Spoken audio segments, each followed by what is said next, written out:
Okay, so let me make sure that we're all set before I get to talking. I think it's still loading up here on Facebook. Let me make sure that we're okay. So today's live is about why you don't have to renounce the world in order to practice true spirituality, and that there is no such thing as sin. Yay, good stuff. Getting right to the point, okay? So let me turn this down. Okay, good morning, everyone. So I can see all y'all comments and stuff. And let me go ahead and share my screen.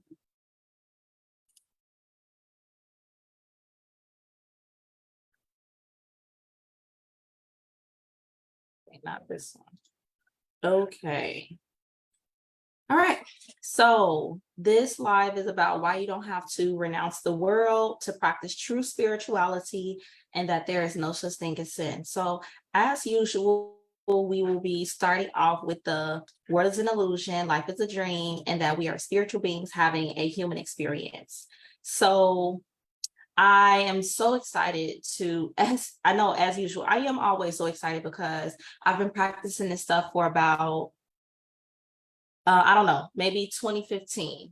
2015, I started practicing true spirituality. I don't want to keep on like dangling this near life experience that I had in 2015 over you guys' head to make me seem special or different in any kind of way. But I do refer to that experience a lot throughout my content because it is the reason why I know that this stuff is true, and I want to really be able to share that with you guys so that you can know that it is true as well.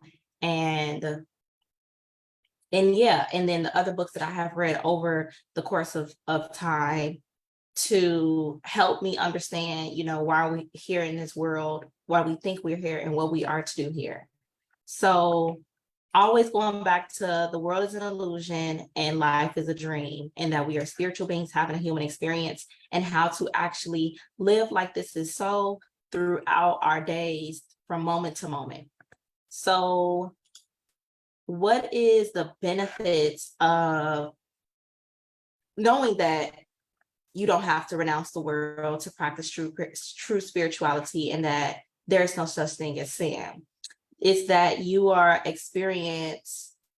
Good morning, Ariana. You will experience less guilt.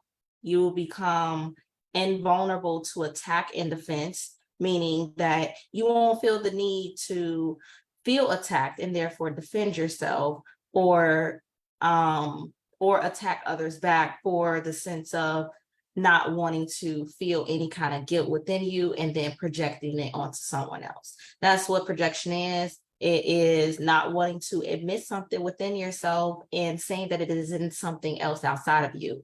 It is in the traffic, or the guilt or the fear. So it is in the traffic. It is in another person who did you wrong. It is in your boss or your working environment or your children or your family. It is not in these things. It is in your own decision to identify with the fear and guilt and forget for a period of time that you are a spiritual being having a human experience. A lot of that is because we have forgotten a lot of the upset in our world, frustration, things of that nature, is because we have simply forgotten that we are spiritual beings having a human experience. So if we keep reminding ourselves and keep living like, and then we also think that the world is an illusion. Instead of thinking that the world is an illusion, life is a dream, we think that it is real. We think that it is reality because we have identified with the human experience instead of just seeing it for what it is. That is a dream, that is an illusion, that it is not really happening. When you can live like this, then you become invulnerable to attack and defense. You experience less guilt. You experience more confidence and direction in your life. And you realize that you have everything, but this comes in stages. You are able to be more patient and forgiving of yourself. So, and that's why you don't have to renounce the word. I think a lot of the times, or the ego in general, a lot of the times tries to convince us that we have sinned, that we are guilty, that we should feel guilty, that we should feel afraid because something can harm us. It cannot harm the spirit itself. And we have to remember that we are spiritual beings and that we aren't human beings. So, yeah. And even when you get to higher stages of forgiveness and reach enlightenment, then there you will not feel any pain in your body. The pain lessens over time. I have experienced the pain lessening, the physical pain lessening over time. I have not gotten to the point where I don't experience any pain at all, but I can definitely see the direction that my life is going. I have already received results from it. So I want to share this with you guys so you guys can receive results as well. So yes. And now, what is sin? So I Googled it, and then also from one of my favorite books. I think this one is from The Great Liberation. So what is sin? So Google says that sin is an immoral act considered to be a transgression against divine law. So one thing I want to break down before I even go into this Google search tab that I have up here, that it is an immoral act considered to be a transgression against divine law. So yes, a transgression against divine law. Divine law is not disturbed. If we are spiritual beings having a human experience and the world is an illusion and life is a dream, and if you don't know specifically what I'm talking about, I did do a live video maybe like a month and a half ago about what is life and how did we get here. So I'm kind of piggybacking off of that live. And so we cannot harm divine law. Heaven, God cannot be affected. It cannot be attacked. It cannot be harmed. So there is no transgression against divine law because we are sleeping. We are having a dream of what it will be like to be separate from our source, separate from God, separate from heaven. That don't mean that we are separated from heaven. That means that we are having a dream like we are. And this is what the experience is. It's a living hell, so to say. So there is no transgression against divine law. And I just want to say that part. I'm going to loop back around in just a minute. So when I did that, an immoral act considered to be a transgression against divine law, you cannot have any transgressions against divine law. And then if you click on immoral, because I was like, okay, how am I going to talk about this? So it's not conforming to accepted standards of morality. So immoral means not conforming to accepted standards of morality. So let's say what morality is. So morality is principles concerning the distinction between right and wrong or good and bad behavior. I want us to really look at the word behavior, and then right here, the extent to which an action is right or wrong. Action and behavior. Action and behaviors comes after thought, after a decision that was made in our mind. If you think about it, a lot of the things that behaviors that people have, they have made a decision in their mind first and then they act it out. They don't just act it out, even if it seems like involuntary. That's because we have been identified with the ego and the human experience so much so that acting with the ego or deciding to think with the ego or deciding to see through the lens of the ego and perceive through the ego has become like first nature to us. And we have not been aware of our true nature, our true reality. So yes, even though it may seem involuntary, that doesn't mean that a decision or thought was not made first. It definitely was. And we can always switch our decisions around, our decision making, and choose to see through the Holy Spirit. Holy Spirit means whole spirit. See through, perceive things through spirit, behave through spirit, and act through spirit. Speak through spirit. That is a decision that we make in our mind. So behaviors really don't mean anything in itself. Actions really don't mean anything in itself. The actions and the behaviors are dependent on what intention you're using it from. So when I say the action or the behavior doesn't mean anything in itself, that is because a behavior like killing someone, we could say that a behavior like killing someone can be seen as, I don't know who hearted that, but a behavior can be seen as, like killing someone can be seen as something that is a bad behavior, but it's not either bad or good. That's the thing. The intention behind what you're doing is what makes it what it is, but that doesn't mean it is good or bad. We are judging things as good or bad based on our levels of perception, thinking through the ego. So it's not about the behavior itself, is about the intention that you're doing it as. Somebody can actually be harming you and or thinking to be harming you, and you're, you know, trying to protect yourself or not die in a way. So in that sense, you end up killing someone. But then killing can be actually premeditated, intentional. We're going to pull up on this person, we're going to kill this person. So it's not the act of killing itself that is good or bad, it is what the intention that you're using it for. So as far as behavior and actions, you're seeing that we judge, and that's what we've gone back to it. Sin, if we go back, sin is usually seen as something that we judge an action against, a behavior against. And that is why I want to say that there is no such thing as sin. So let's go back to that. So remember that sin is something that we are judging an action or behavior. But a lot of the times the behavior, have you ever been in, I can break this down a little bit more. Have you ever been in a situation with someone, or, you know, and you assume something about somebody's life, and you're like, oh, they did this, then they must have, you start judging as to why they did what they did, or whether what they did was good or bad, without even knowing the full story, without even knowing what's really going on in their life. So we can't really judge things off of just our limited perception of what the body's eyes is seeing.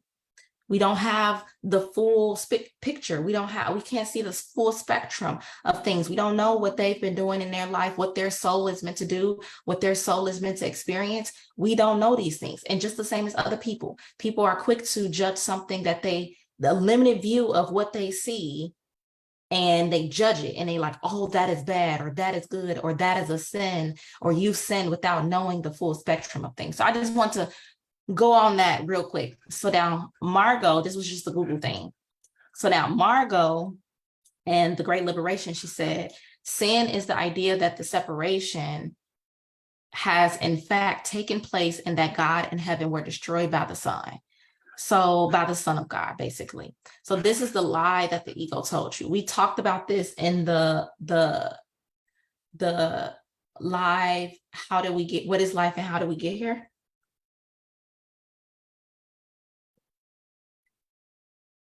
And we talked about the lies that the ego tells you. So quick recap on that is I'm gonna do two things. Talk about more about what she said in this part, and then the picture, the visual.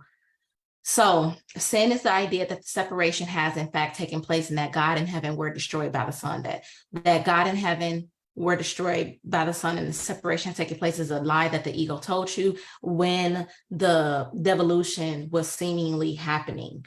You did not go, you did not leave heaven. We did not leave heaven. We did not leave God. We are still there, sleeping and having a dream of separation, just the same as if you are sleeping in your bed. We woke up from last night's sleep and we had dreams. Everyone has dreams. You may not remember them. I definitely was dreaming. In my dream, it does seem like I was there. I was in the dream, and the things that were happening in the dream were real. So, but I had no awareness that I was in my bed sleeping. I didn't have that awareness. So it's the same thing, that you are in heaven, you are in God, and you are having a dream of separation that seems so real to the point where you're not even aware of where you truly are. But as you went into the devolution of the seemingly separation from God, and the world was seemingly projected outside of you into bodies of flesh, then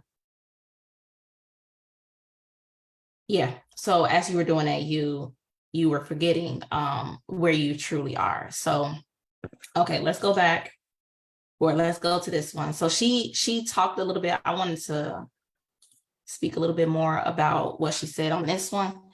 So after this was the sentence that I took from her, and she goes on to say, and this always leads to guilt. Guilt is the experience of being sinful. It also leads to fear, for sin demands punishment, and that in turn causes fear. The second lie the ego tells is that God was not completely destroyed. He is in fact livid and seeks vengeance on the Son. This is a lie. If God gets hold of the Son, the punishment that awaits him is destruction. The Son thus becomes deathly afraid of the Father. This is the fear of God. That is where this comes from. As of this moment, he is afraid of love, and he views God as an enormous threat. The Son has completely identified with the ego, and because of that, can no longer hear the other voice in his mind, that of the Holy Spirit. He therefore swallows these lies whole.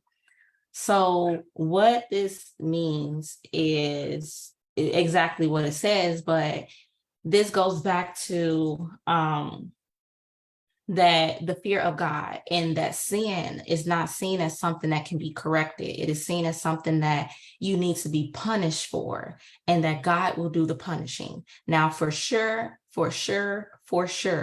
God is not punishing nobody. It is not vengeful. It is not attacking. It is not harmful at all. It is all love, all love, all love, peace, and joy and ecstasy. That's it. That's what I experienced in my near life experience. There was no such thing as anger, upset, irritation, annoyance, boredom. It was no such thing. Attack, defense, no such thing. So when I started, practicing true spirituality and seeking for these answers, it rang true to me that when it's like, God is all love. And I'm like, for sure that, like, yeah. So, but what we do is, and because the ego has lied to us and we have believed these lies, we think that God is something that the ego actually is, or the ego tries to be, and it's not. And that's what the ego wants. And I remember Noxie was talking about this, and the other lie was like something about why the ego does these things. And it's like, because it wants to keep us stuck. It doesn't have this big sign in hell that says, this is hell, exit here. It wants to keep you away from the awareness of where you think you are. It wants to keep you away from the awareness that you think that you're in hell. And because if you do decide to question the reality and see that this doesn't really give you anything that you really want, then you're going to start undoing the ego and remembering your true reality, which means that the ego will really not, it will have no need to exist or think that it is existing, because there is no belief in it.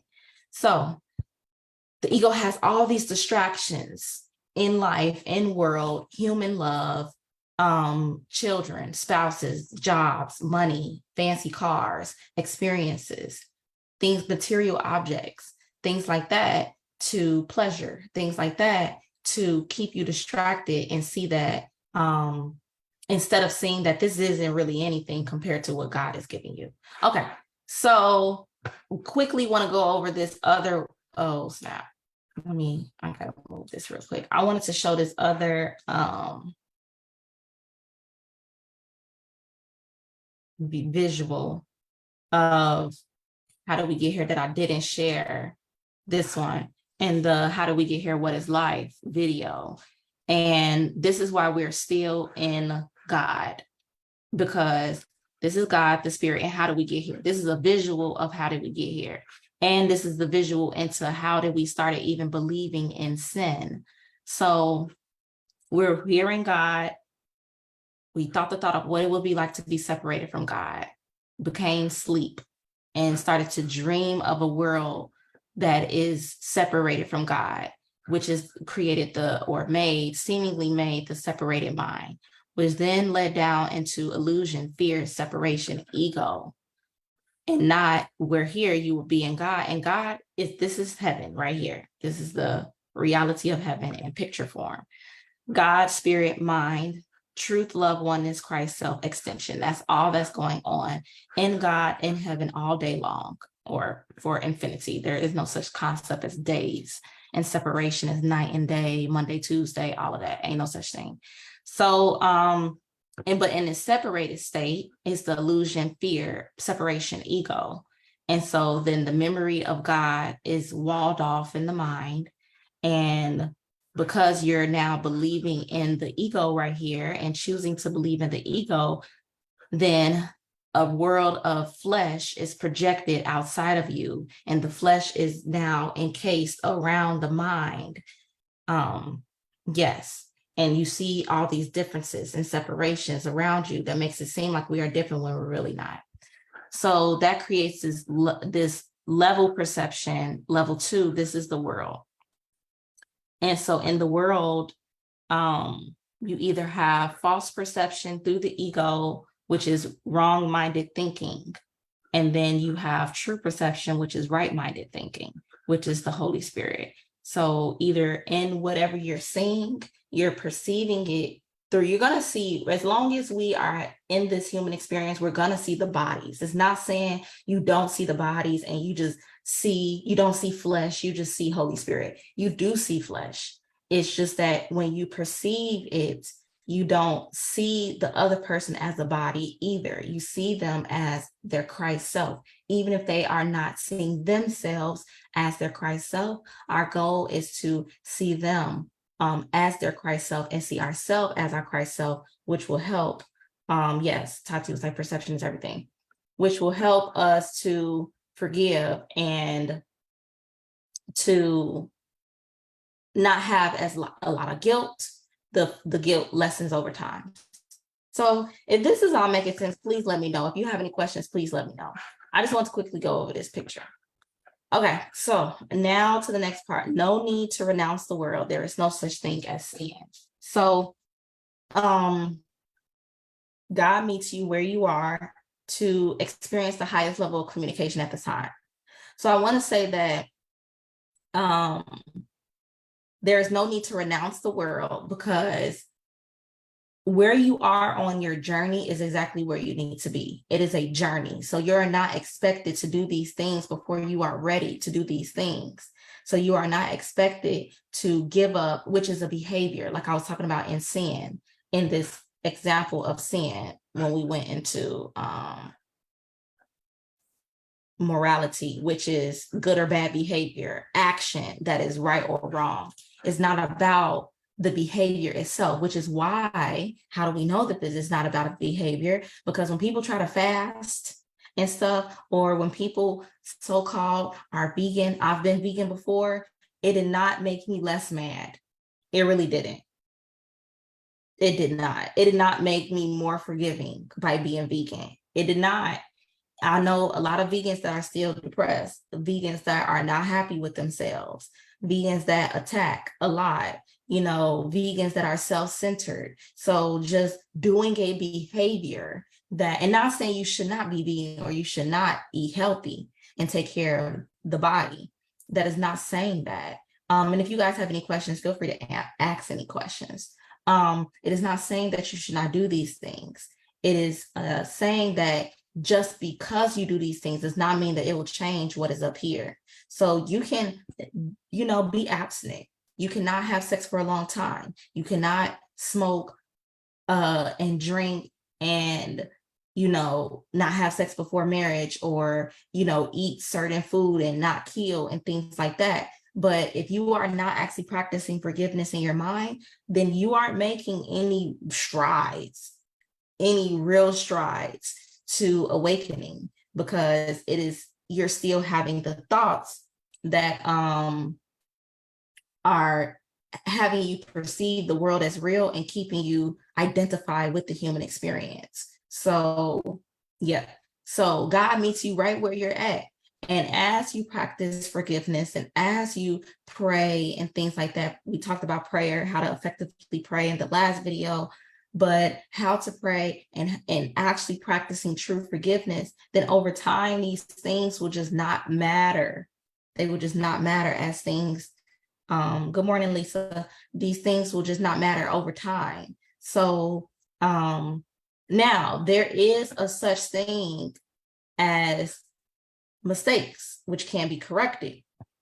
So sin is not known to be corrected because deep down you feel like you should be punished or expect attack back. And this is karma in a way. I hear a lot of people saying, oh, this is just my karma. This is just, but you're still accepting that you should be punished for something that you did in the past. No, you don't have to be punished for anything. Even the good things that seemingly tend to happen here are still within the illusion. And the bad things that seem to happen are still within the illusion.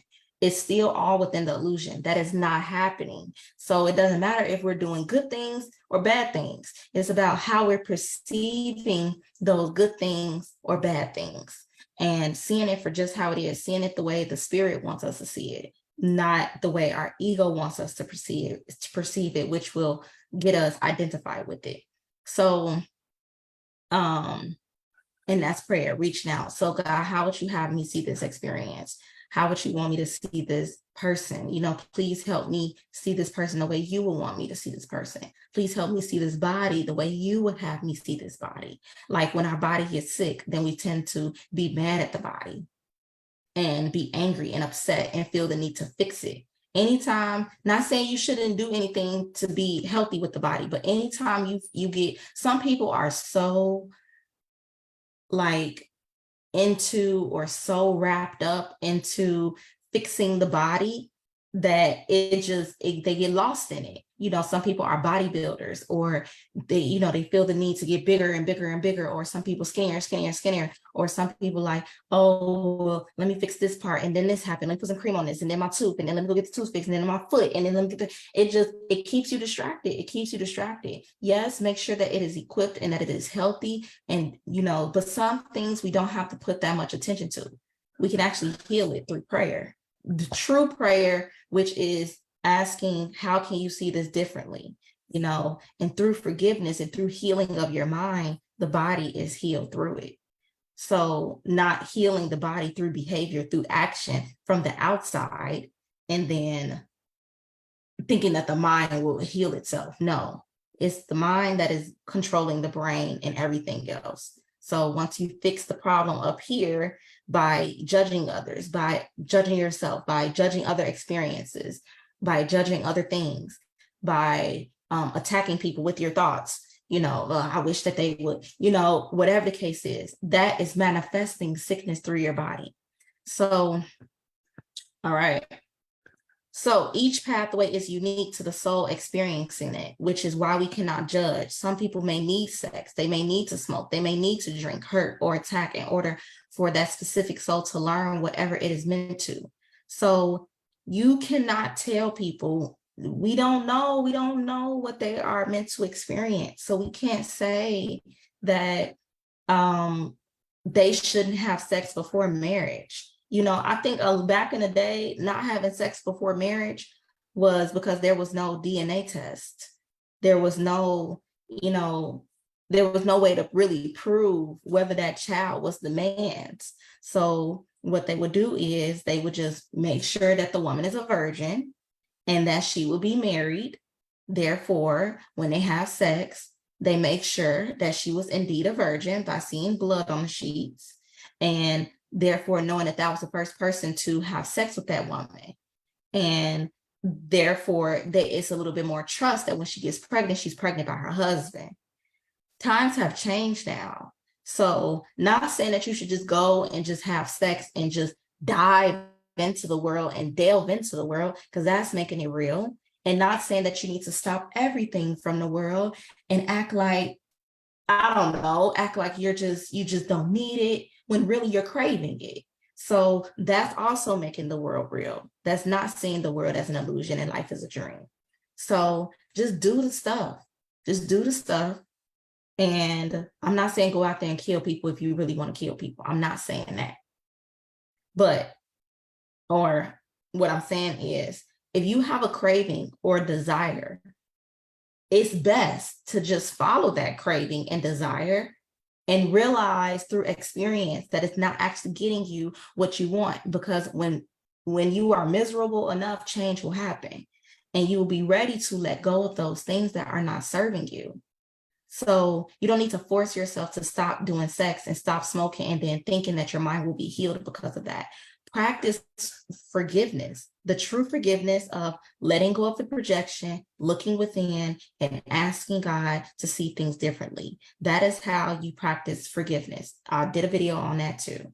So that is how you practice forgiveness. And in practicing forgiveness, these things will naturally fall off, because in you practicing forgiveness, you're becoming more aware of your Christ self, your spiritual self, and you are going to feel the feelings of that is associated with that, which is the love, the peace, the joy, the ecstasy. I'm saying it like it's nothing, but it really is something beyond this world. It really feels really, really good. So then you feel no need to do certain things. It just falls off. You just bask in that love. You bask in that peace. You bask in that ecstatic feeling to the point where you don't need to have sex. You don't need to masturbate. That don't mean that you don't do it. You just may not do it as much as you will before. You don't feel any attachment to it. You don't feel any craving for it. But usually in order to get there, to be able to even want to let it go and see like, okay, this is not really nothing. Sex is nothing compared to the love, the ecstasy of God. Smoking and drinking is nothing compared to the peace that God has given me. Because a lot of times we're smoking to just relax, or drinking to relax. So the peace, and hurting or attacking other people is really to affirm my own innocence, because if it's in them, it can't be in me. I'm the innocent victim. So, and letting that go and seeing that as you are attacking other people, you are attacking yourself. That's what Jesus meant when he said on the cross, Lord, please forgive them, for they not know what they do. Because in attacking him, they were attacking themselves, because we are all one. People think that, oh, if I attack them, if I write this up about them, if I tell on them, if I make their life a living hell, then it will free me of something. But no, it only affirms you in your own hell. So yeah, you're not really even doing anything. So by healing other people, you heal yourself, or not healing other people, by healing yourself and extending the love, peace, and God to other people, you amplify it back to yourself. So, and these things will just naturally go away. So there is no need to renounce the world, y'all. These things will naturally fall away as you practice forgiveness, as you pray to see things differently and not the way you are seeing it through your mind. And I said some examples. The smoking. So I've had trouble with that in the past, real bad. Well, more so in college was it real bad, but or not real bad. It just was what it was. But anyways, it used to be excessive. And over time, practicing forgiveness, the desire to smoke goes away. It went away drastically some years, maybe after college. And then just over time, as I practice forgiveness, the need to do it just it's not there. It's not as the craving is not as big as it once was. It's not an everyday, all day, before eating, before going outside, before going to the grocery store, always feeling the need to be high. Same thing with sex, the same thing, even masturbating. Like, it'll get no need to try to experience that pleasure, because you feel ecstatic all the time. You feel pleasure or love all the time. Now, not saying that if it comes and it feels natural and it feels harmonious with you and the other person, and there's respect and there is love there, and there is a sense of giving to the other person and not taking from the other person, is there, and all obstacles have went away and it happens, then it will happen. That's not saying that you don't do it because y'all are not married. It's that the need to even do it, to seek it out, to look over red flags or look over these things that won't really fit with you, it won't be there for the sake of having sex. Let me just try to do this. I'm going to force it to be, because a lot of the times it is like that. It is like that. It doesn't really resonate with us, but we do it because we're seeking the feeling. So, you know, think about how challenging it usually is to get to these certain things that you feel like you need outside of yourself. Usually we got to work for it. It doesn't come naturally. And we're working for it because the sense of staying exactly where we're at, in the lack thereof of whatever it is that we're trying to experience outside of ourselves, doesn't feel good. So we would rather work for something that doesn't actually resonate or naturally come together than to actually just sit with the feelings of discomfort and actually just heal through that. Ask to see things differently. Give that up. Whatever is making you crave sex or crave something outside of you, period. Something outside of you, period. I've been in this place, and it was because I did not want to admit certain things to myself. I did not want to sit with those feelings of grief. Grief could be a big thing. I did not want to sit and grieve. I did not want to give that up. Or when somebody broke into my car, I didn't want to, well, not at that point, but there is this sense that, like, let's say if somebody do you wrong, you don't want to give up the fact that I don't want to hold this against this person. You want to hold it and hold on to it tight. In order for you to even be healed, you have to be able to let that go. Let that judgment of the person who you thought has done you wrong go, and ask, how can I see this differently? It will come, but you have to be willing. The hard part is actually being like, okay, I don't want this. No, because we affirm and want to hold on to our victimhood by any means necessary. So, but that's only holding us identify with the ego, identify with the human experience, identify with the body, and thus feeling lonely, feeling depressed, feeling bored, feeling irritated a lot, feeling angry, feeling upset, and then wanting to get away from those feelings, sex or smoke or drink, or feel the need to fill your time with other conversations that just don't need to be had. So, or food or money or whatever, it's so many different ways that we try to run from feeling what is within us. And that's it, y'all. That's it, y'all. So back again, what are the benefits of, knowing that you don't have to let go of the world? There is no such thing as sin. There's a such thing as mistakes. Mistakes can be corrected.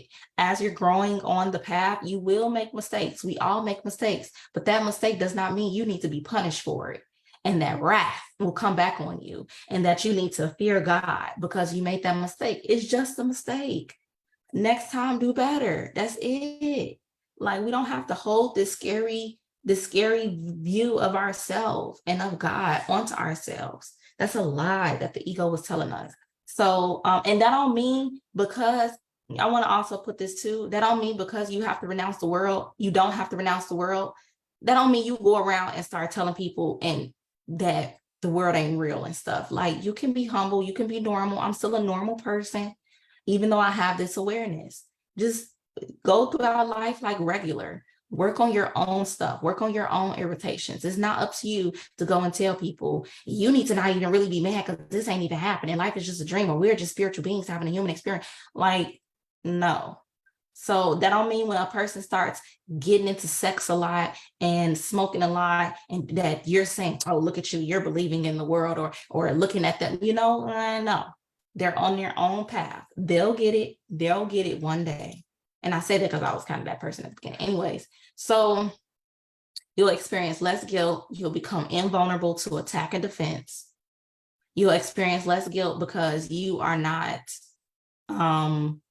you know the direction that your life is going in. You know that in due time, as you keep practicing your forgiveness lessons, that the guilt will naturally be lifted off of you. All you have to do is say, I don't want this guilt, and God will take it away. That is it. It will be removed from you. So the more you do, I don't want this guilt, I don't want this fear, please God, release, take this away from me. Whatever barriers in my mind that is creating me to believe in this guilt, I don't want it anymore. I want to be able to see differently. And you open yourself up to that, you'll experience less guilt. And through you experiencing less guilt, the behaviors that are followed after that will happen less and less. All right. You're invulnerable to attack and defense. You don't feel the need to, let's say somebody come and be like, that's why you used to be a hoe or something, whatever. Okay. That was part of my path. That was part of my process. There is no need to be like, and so what? Your mama, your sister, there's no need to do all that, because you are not ashamed of what you've been through, because what you've been through is getting you to where you need to be. People say this, but they still are pretty ashamed of what they've been through. Anyways, okay. And then you'll have more confidence and direction in your life. And then you realize that you have everything, meaning that you realize that you are already in heaven and you have everything. You have the love, you have the peace, you have the joy, you have the ecstasy. You have this. But a lot of times we're not in tune with that. We are not aware of that. So we seek for it in the things outside of ourselves, in the money, in the career, in the spouse, in the children, in the sex, in the vacations, in the material possessions and things. We seek for love. A lot of the times we want all of those things because we go on vacation for peace. We having sex for ecstasy. We having a child and getting into marriage and into a romantic relationship for love. We are, spending money for joy. We are in a job for joy. I want something that brings me joy and purpose. This work environment is toxic and it steals my joy. Nothing can steal the joy if you are connected to it. Nothing. You are invulnerable to attack and defense. And I'm not saying you may not need to leave from that workspace or whatever, but you're not leaving from a place of attack and defense. You're leaving from a place of peace. A lot of times people are leaving because they're irritated, so things may tend to change in the external, but if it does, it's done with peace and not done with like that. So, and you are able to be more patient and forgiving of yourself. So that's it, y'all. This one wasn't going to be too long. And yes, so that is how you practice true spirituality. That's why you do not have to renounce the world, knowing that everything will happen when it is supposed to happen. As you practice forgiveness and you work on forgiving in the mind and releasing guilt and releasing fear and letting go of the fear, then all the things will happen after that. The behaviors that you don't really like about yourself or that you are doing will be removed and released naturally after that. You don't have to do anything. Okay. So I'll see you guys next week. Love you guys.